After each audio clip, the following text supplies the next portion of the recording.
Hello lads and lassies, and welcome to this very special Games of the Year video. We here at the Republic of Players and our many friends are here to enlighten you on the games that sent us to the heights of Nirvana. So sit back and relax as we delve into the games of 2021 that really got us going. I'll kick this momentous occasion off by picking one of the 4 or 5 games I've played in 2021. I know, I got around to a lot of gaming.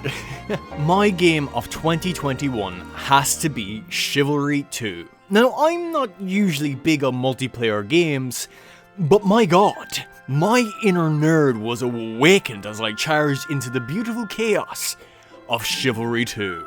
Its medieval combat is laid out so perfectly, with a simple control scheme that takes its time to master and even get the hang of. But the pure, childlike joy that inhibited my body as I decapitated my first foe, or survived long enough to take down my first dozen without dying, was astounding. It's just so fucking cool on so many levels, laying siege to a castle with siege towers, or lighting a village ablaze as you plunder. Easily some of the highlights of last year. Nothing has made me close to this giddy or excited in gaming from what released in 2021.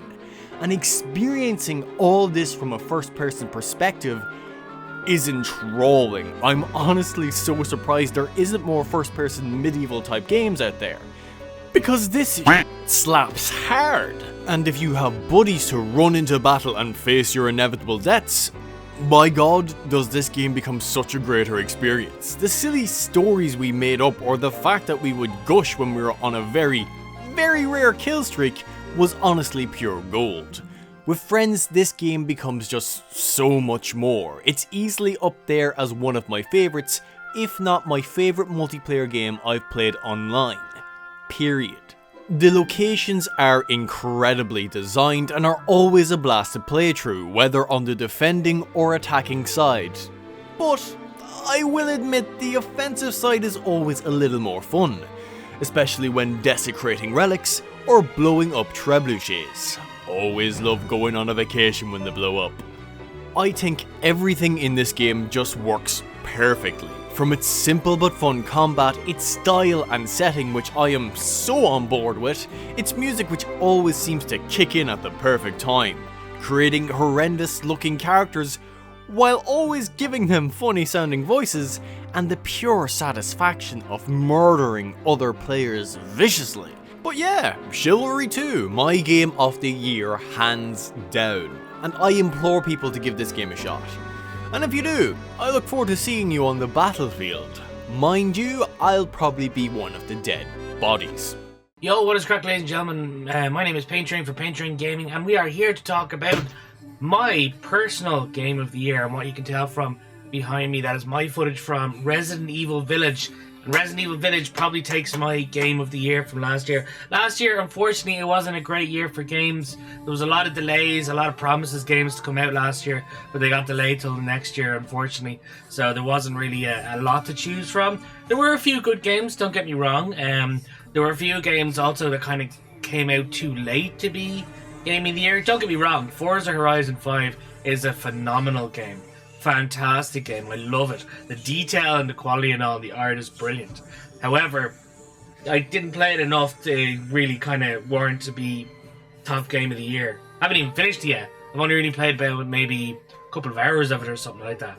However, Resident Evil Village though definitely takes my game of the year because the story was amazing. I'm always one for a good story.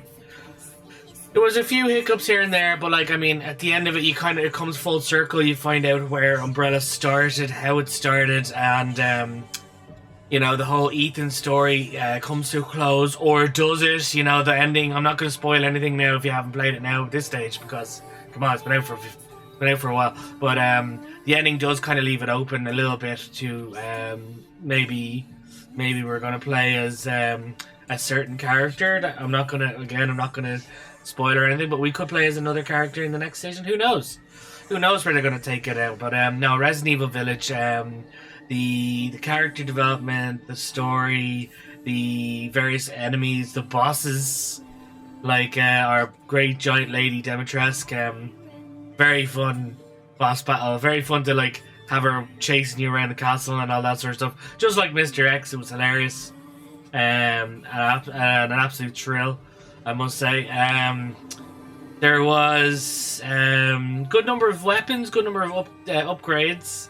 I thought it was really cool the way the Duke was like, you know, what are you buying? And he's like, haha, a friend of mine used to say that and all. And I was like, callbacks to Resident Evil 4. That's pretty much what this, I think, kind of was trying to be. It was trying to be a callback to Resident Evil 4. Especially with Moreau and being the giant fish in the lake. And you've got the giant fish in Resident Evil 4, you know, and stuff like that. So I thought it was really cool. I thought it was really cool indeed. I was kind of hoping for a remake of Resident Evil 4, but this is still pretty good. This is still very good, don't get me wrong. But what can you do, you know what I mean? I had very much fun playing this game all around. So personally, like, I thought this, I think I actually went through it in 3 sessions because I couldn't put it down. Anytime something happened, I kind of really wanted to see what happened after that and stuff like that, you know what I mean? So it was very good, very good. My hat's off to Capcom. Now that the Ethan Winters story is done, because again, I'm not spoiling anything or anything, but you'll see it in the ending. He retires, as they say. But no, I was very much impressed with how they did Village. I really like the way the Village, as you can see there, VILL is like, it's like lit up for Final Fantasy, or sorry, not Final Fantasy. What am I saying? Final Fantasy. Resident Evil 8. So 5 and then the other 3, 6, 7, 8, which was really cool, really very good. So we got 9 next now. So I don't know what VIII is going to be or something like that, but still gonna be pretty good. Or XI, I think it is, isn't it? I'm not sure. Or IX. I'm rambling here. I'm rambling. I apologize, but no, Resident Evil Village definitely takes my game of the year, hands down, because of all the. Because of the story, because of the characters, as I said, because of the bosses, the weapons are cool. It still has DLC to come out for it, so it's not finished yet. And I really hope the DLC is exactly like something like Resident Evil 7, because those DLCs were amazing. Like, give us an escape room with the Lady Dimitrescu where we have to try and like fool her every time she comes up to check on us. We gotta fool her like getting back in bed and making sure everything's like exactly the way it was, or she'd get suspicious or something like that, you know what I mean? Or maybe card games or something. There was a card game in Resident Evil 7 which I thought was good. And this would be one major thing as well, VR. I can't believe VR wasn't in this one. It was in RE7. Now I know they've already made a statement saying it would have taken a bit longer to do the VR. But now that the game is out and they've had long to do the DLC and all, I really think that they could actually bring out a VR version of it now. And that would just be awesome. Now, I know PlayStation just announced their PlayStation VR 2. However, I really think it should really be for the older VR as well, because, you know, people have already spent about 300 quid on the original, the PSVR 1. And now if they're going to bring out a PSVR 2 and not bother with supporting PSVR 1, it's just going to be a very bad idea, in my opinion. But that's just my opinion anyway. But guys, that's it for me. That is my game of the year edition for 2021. Definitely Resident Evil Village. Guys, that's it for me on Payne Train Gaming. You can find me on all social medias on sometimes either Drop the Last G, Payne Train Gaming, or Payne Train Gaming. Plus, we'll be doing a rebrand soon in February, so I'll be going under a different name, which is still under lock and key at the moment, so I can't say it here. But guys, again, thank you so much for watching, and I shall see you all in the next one. Bye!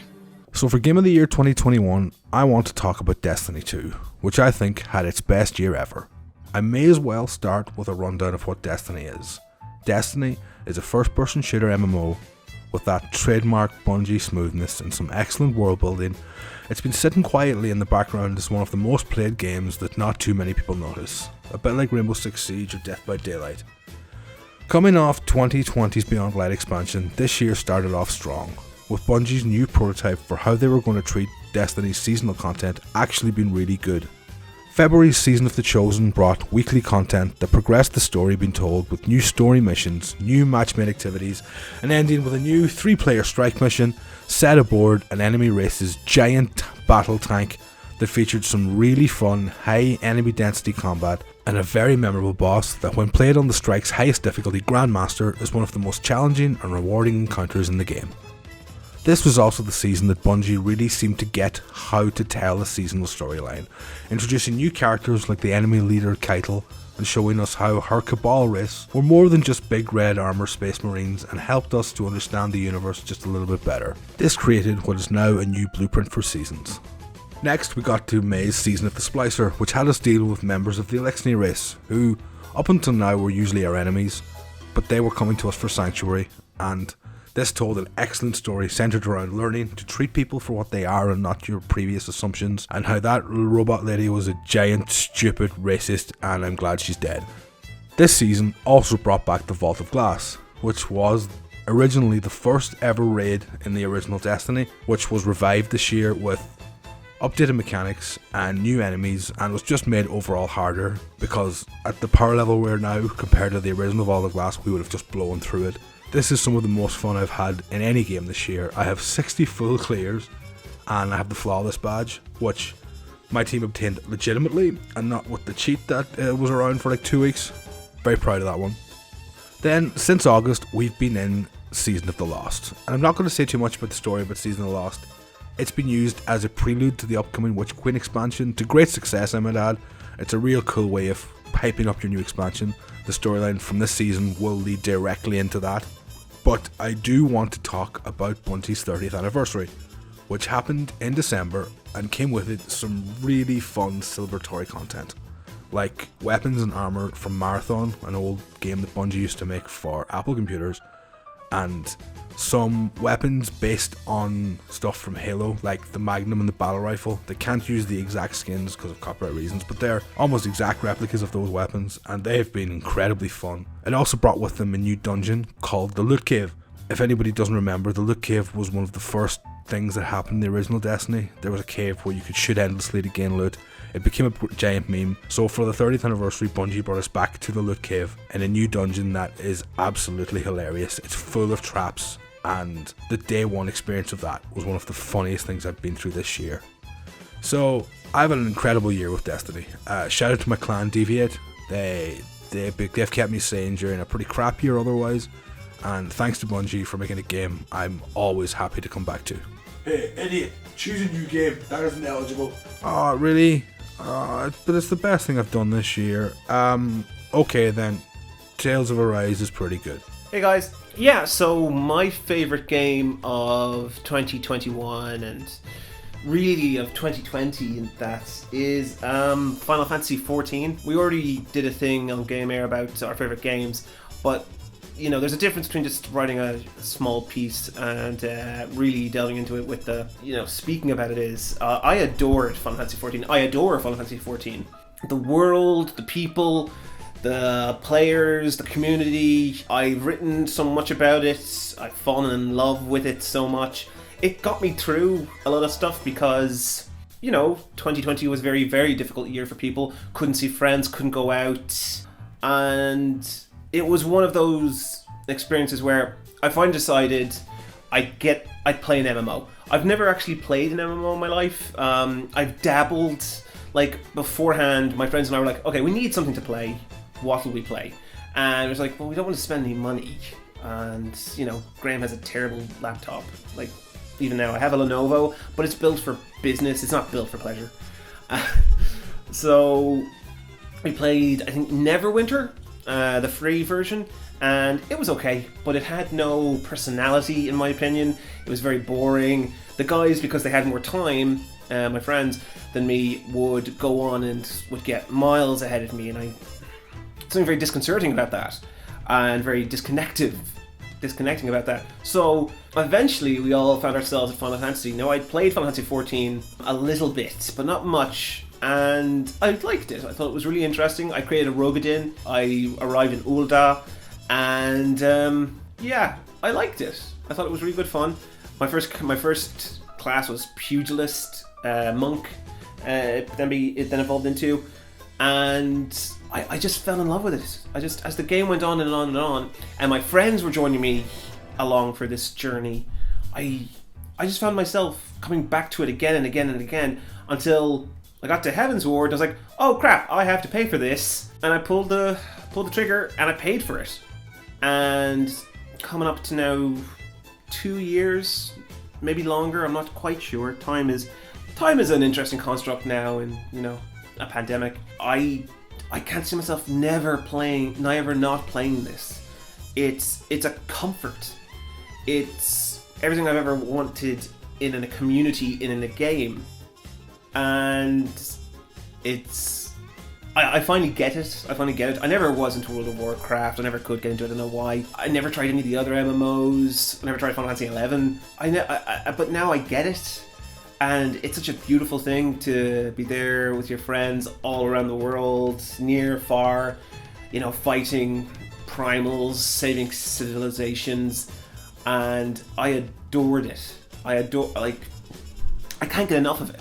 And I'm currently in Endwalker, which is the last part of the Zodiark tale in Final Fantasy 14. Now, it's not the end, but it's definitely the end of this story, and I think they're going to take a break after this, which Yoshi P and all that have as much time as they want after this, because from what I've heard from people who have finished Endwalker, it is a chef's kiss ending, and I frankly cannot wait to get to it.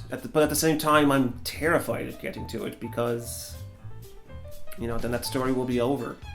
Thankfully, there's an incredible amount of replay value. There is a ton of different classes and weapons and fashions to go through. The end game is amazing, where you basically can build up a house, build up your own little community within the game that I just absolutely adore.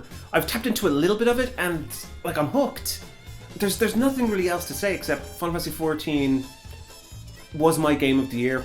It was my game of the year for 2020. It was my game of 2021.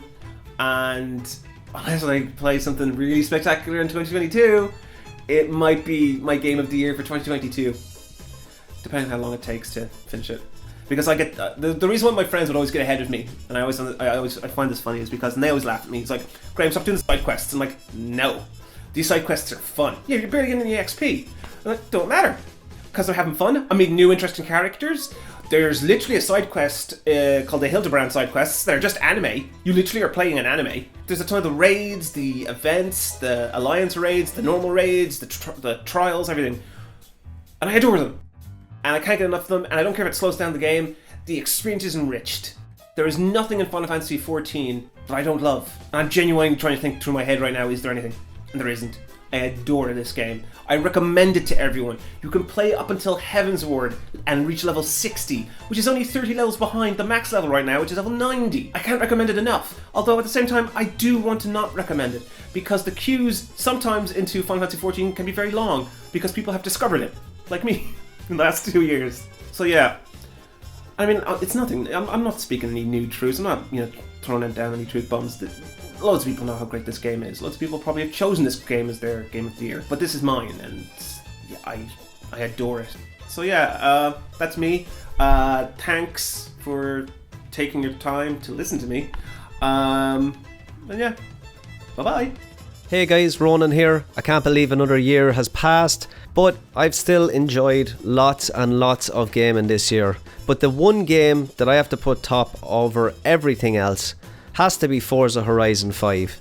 It was a really easy pick for me because over the last 2 years, through the pandemic, I have really got into sim racing, and even though Forza Horizon 5 is not a sim racer as such, I think it blends the genres of arcade and simulation just brilliantly.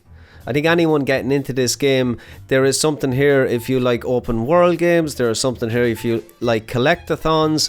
Who doesn't like driving around? And even if you are a car enthusiast, there is a deep customization on the vehicles, whether it's paint jobs, whether it's engine conversions, whether it is, racing spec, changing the car to a drift spec. There is so much here for you if you are a little bit more hardcore into the racing scene. But the reason why I put this number one over everything else is, to put it very simply, this game is so much fun.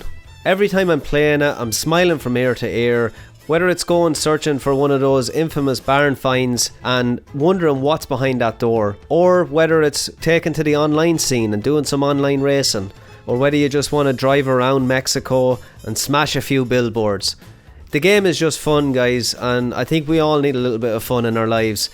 Times have been tough, and this is definitely a game that has allowed me to escape, even for a few hours in the evening after work. If for some odd reason you have the system to play it and you haven't picked this game up yet, if you're subscribed to Game Pass, it is on that service right now. Get it, enjoy it. It can be played with a wheel or a controller. I have played it with both, and both are great experiences. Happy gaming, everyone. I hope 2022 brings us loads of amazing games, and we'll see you next time. Hi, I'm Jade, aka Little Sloth Does Art, and my game of the year for 2021 is Jurassic World Evolution 2. I had really high hopes for this game when it was announced originally, and I gotta admit, it really met them and went well above what I was expecting. The game does follow on with the basic theme and premise of the first game from a couple years back, but it adds so much more. This time round, the campaign mode actually follows along in the cinematic universe. So now we have this kind of gap being filled between Fallen Kingdom and Dominion, where people are learning to live with dinosaurs in the world. On top of that, we also have a fabulous challenge mode, which I will admit wrecks my head, but it is legitimately challenging. The sandbox mode is so much fun, just getting to kind of live out your dreams, build your park the way you want. You don't have to follow this guideline or that guideline, you just do what you want, and I love that. But one of the biggest highlights for me has been the chaos theory mode, the whole what if scenarios. And there's one for each of the movies, which I find amazing. Although please no one ever ask me to explain chaos theory, because I don't understand it myself. It's just fun. But without a doubt, this game really blew me away with everything. The graphics are incredible. I really enjoy the gameplay. I do love the story that was there. And then the added bonus of all the chaos theory mode. Honestly, this was just like 5 stars for me. There was no other game that was going to beat this one out. I would like to give an honourable mention to Story of Seasons Pioneers of Olivetown and to Little Nightmares 2, both of which released in 2021. Both games that I truly love, but the dinosaurs win. The dinosaurs beat everyone. Hello everybody, I am the Platinum Jack, and today I'm here to talk to you about my favourite game of 2021. What is my favourite game of 2021, you might ask? Well, it's Pokemon Shining Pearl. I've been an avid Pokemon fan since the early Red and Blue days, and as soon as I heard that Gen 4, which by the way is my favourite gen in Pokemon, was getting a remake, I was jumping up and down with joy. I could not wait. So this was always going to be a case of Pokemon was my game of the year, no matter what else got released this year, including Ratchet & Clank Rift Apart, which I was insanely excited for. There was nothing beating it. The game just exudes charm. When I first fired that game up, it felt as if I was actually sitting in my room on my DS playing Pokemon Pearl for the first time again. Now, to others, the charm mightn't be there as much as it was for me, simply because of the graphics, whereas I loved them. The chibi style really does, doesn't emphasize, but it really does add something different to the game, and also kind of keeps it in style with the old DS style sprites, while giving them a bit more of a modern kind of take, if you know what I mean. In regards to the gameplay, it's the same as it's always been. It's the same game. The Pokemon has always been the same formula, same everything, and honestly, there's no reason to change that in my opinion. But I will admit, compared to the original Gen 4 games, the changes they've made, as little as some of them are, makes the game a whole lot better in the long run. I won't get into too many details on what it is because I don't want to be making my segment run too long, but one of the changes I really liked the most myself, and the one I'm actually going to talk about. So the changes or additions, whichever way you'd like to look at it, that I'm going to be talking about now would be the changes to the gym leaders, the Elite Four, Cynthia. All of the big boss battles in the game that you come across are now that little bit tougher compared to Gen 4. When I say they're tougher than Gen 4, I mean not a lot, just a little bit tougher, because what they've done is they've slightly changed up the movesets of the Pokemon. Some Pokemon have been given special items to stop super effective hits from destroying them in one hit, or even items to stop them from getting destroyed in one hit. But not only that, they've also increased the stats of each Pokemon to the max of the stats that Pokemon can have, if I'm not mistaken. I do know they've raised the stats, but from what I'm aware, they did actually raise them to the max that Pokemon can have. And so that makes the battles just that little bit more harder if you don't plan accordingly. Now, saying that, you can still get absolutely destroyed if you plan accordingly, and honestly, I'm one of those people that's been waiting for something like this in a Pokemon game for a long time. Now, I could go on about Pokemon until the cows come home, but I think I'll leave it there. But I will say, if you've been turned off getting this game simply because of the graphics, please look past them. The game is exactly like Diamond and Pearl were nearly, but with a lot of quality of life changes, and if you were as big a Gen 4 fan as I was, I would highly recommend picking it up. What's the story, gamers? It's your boy Seanson here to talk about my favourite game in the year 2021, aka 2020 Part 2, Electric Boogaloo. Now, 2021 was an understated but overall pretty good year for video games. Some of my personal favourites include the wonderful Psychonauts 2, the excellent Shin Megami Tensei 5, and of course, the outstanding Metroid Dread. But my personal game of the year for 2021 was actually something that caught me by surprise, and that game is Inscryption from Daniel Mullins Games. This PC release blends a multitude of genres from horror to deck building and even some escape room and roguelike elements to create a truly memorable and mind-bending experience that's not just my game of the year, but quite possibly one of my favourite games of all time. I'd love to divulge more info on it, but really, to get the most out of this game, the less you know going in, the better. So all I'll say is trust the overwhelmingly positive review score on Steam, strap yourself in, and get ready for one of the wildest video game experiences you will ever have. Just take a chance on it like I did, and I promise you, you will not regret it. Hey everyone, John here, and when I think back at the year 2021 and what game I personally enjoyed the most, I would have to say it's Resident Evil Village. The story continues from Resident Evil 7 as you renew the role of Ethan Winters, who, after the events in Louisiana, have been moved to a remote European village with wife Mia and newborn daughter Rose. However, in usual Resident Evil fashion, not everything is what it seems, and soon you are thrust into a world of gothic horror, facing werewolves, vampires, androids, creepy dolls, and giant fish. Resident Evil Village will feel familiar to anyone who has played 7, as it is once again a first-person's perspective, similar inventory systems, and compulsions to search every dark corner for something you missed. Oh, you want me to go to the church? Okay, just give me 20 minutes and we'll make all these houses blue on my map. What do you mean my family's in danger? These antique statues won't find themselves?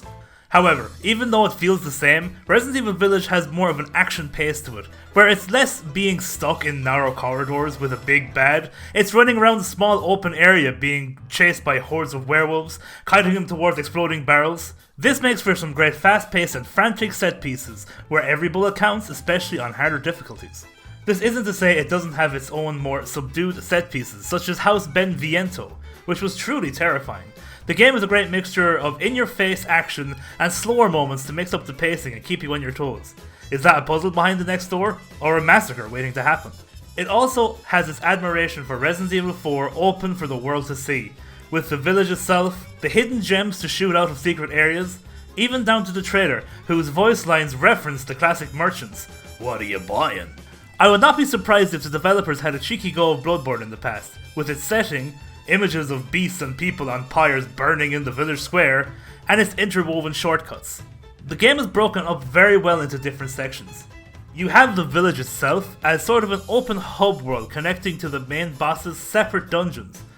1 minute you're in a Bram Stoker-esque vampiric castle being terrified and aroused by giant countesses, to traversing through an industrial factory filled with robot-human hybrids and copyright-infringing baddies. I really enjoyed myself with this game, and replayed it several times afterwards, as you unlock new stuff and get to use your old weapons in New Game Plus. There is something therapeutic to coming back to a starting area you found difficult, and then completely obliterating the area with your endgame weapons. I would highly recommend your first playthrough in hardcore, like I did, as it gives you a feeling of actually surviving in this horrible situation, and everything you find matters. Great game, a lot of fun, and now I'm into giant women. And sure, because of that, and that reason alone, it is my game of the year. It really opened my eyes. 2021 was a stacked year for games, with a number of quality titles and sequels. But perhaps the most creative and excellent of them all was Psychonauts 2. 16 years was a long wait for the sequel, but thankfully Double Fine would deliver everything we loved about the original and more. With some of the most creative levels seen, including a morbid mix of gambling motifs and hospital, the careful yet poetic exploration of mental health issues are thought-provoking. The platforming delivers with refined mechanics, tighter camera system and improved combat. The storytelling is absolutely ace, with a colourful cast of characters bolstered by top-notch voice work and who feel incredibly fleshed out and worth conversing to even outside of the main story levels. Even the expansive hub, littered with secrets, is very fun to uncover. Bar some technical issues on the Xbox One version, it's also a visual delight and upgrades the charming, Tim Burton-esque art style to high definition. All these elements form a follow-up which somehow outdoes its tremendous predecessor, and my game of the year for 2021. Our game of the year wasn't the slickest shooty bang bang. Or the biggest or most openness of worlds. Or the most Metroidvanias. Our game of the year was one we bought on a whim. One of our favourite kind of days is when we're really hungover, we close the blinds, pull in the duvet on the sofa and find a game we can both play. We know couch co-op is hard to find, but last year we got our true diamond in the rough in this forgotten playstyle. It Takes Two, baby! It Takes Two takes you on a journey of a couple who fell out of love. This will never happen to us. Aw, babe. This game takes you through multiple worlds with their own unique built-in genre, and each player has their own unique playstyle. There really is something for everyone, and even if you're not familiar with a certain style of game, for example the Baby Diablo section, it does it in a way you always feel comfortable as a player. The game is heavy puzzle based and not in any way difficult, but relies on true communication with you and the other player, which gives you perfect co-op experience. In general, we were great working together, but there was a few times Mr. Nasty lost his head. Sorry, I love you, baby. Aw. The world designs themselves are so well crafted and beautiful to be in, they feel alive, with nearly every corner of each map you can interact with. This is great for me, especially for the time Mr. Nasty wasted an hour to get that Hell Tower trophy. I could explore the world and my time never felt wasted. The game probably has flaws, but we enjoyed the game so much it's not even something that we looked for. What a truly memorable experience. So grab a friend or your loved one and please pick up this game. It didn't win the Game Awards for nothing, and that's the player's choice. And if you don't have a friend or a partner or any loved ones, well, you can't play this game because it is strictly co-op, so boo-hoo for you. No mates! No mates! Loners! You have no friends! Hey, I'm Nephy from FluxCoStreams, and my game of the year for 2021 is The Medium by Blooper Team. It is a psychological horror, my favourite gaming genre. You play as a character called Marianne, and a medium who has the ability to travel between our world and the spirit realm. As you travel through those realms, you solve puzzles to move through the story, all while trying to avoid a sexy and malevolent spirit called the Maw. The story was well written and incredible. Gameplay was unique, making the player switch between realms to solve puzzles and find out clues to help you unravel the story. Each character you meet is well developed. The soundtrack was breathtaking, creating the perfect horror atmosphere, beautifully composed by the incredible Akira Yamaoka. I thoroughly enjoyed playing this game. The studio did an amazing job, and I look forward to more games from them in the future, especially if the rumours of them working on a Silent Hill game is true. They will do an incredible job. We can't forget about our dear community, so here's the top 10 of a poll that was done on our Facebook community. By the way, some of these games got the same number of votes, and since I'm lazy, I'm just gonna throw the top 10 in here the way they were ordered. Cool. So, let's see what the community picked. At number 10, we have Ratchet & Clank Rifts Apart. Coming in at number 9, we have Far Cry 6. Hanging on at number 8 is Returnal. At number 7, we have Deathloop. At number 6, Marvel's Guardians of the Galaxy. Coming in at number 5, we have Metroid Dread. Number 4 goes to Forza Horizon 5. At number 3, it's Take Two.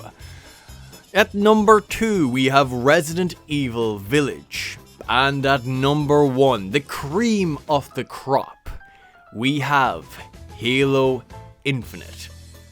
And that is our Games of the Year list. I hope you enjoyed seeing the mini games of 2021 that captured people's attentions and left a lasting impression on them. It was honestly a joy to have everyone help out in this video. It made this video so much more than what it would have been without them. And it's just, it was an honor to have them on. Especially just like go and follow these people. By the way, these guys are fantastic. They're insightful, they're funny, they're entertaining. You won't regret it. These guys are brilliant. Their links will be in the description down below. And if you like this video, you know, you can like and subscribe if you haven't already. That would mean a lot to us here. And yeah, sure, let us know what your game of the year was down in the comments too, because we would love to see what your games were. And until next time, lads, take her handy.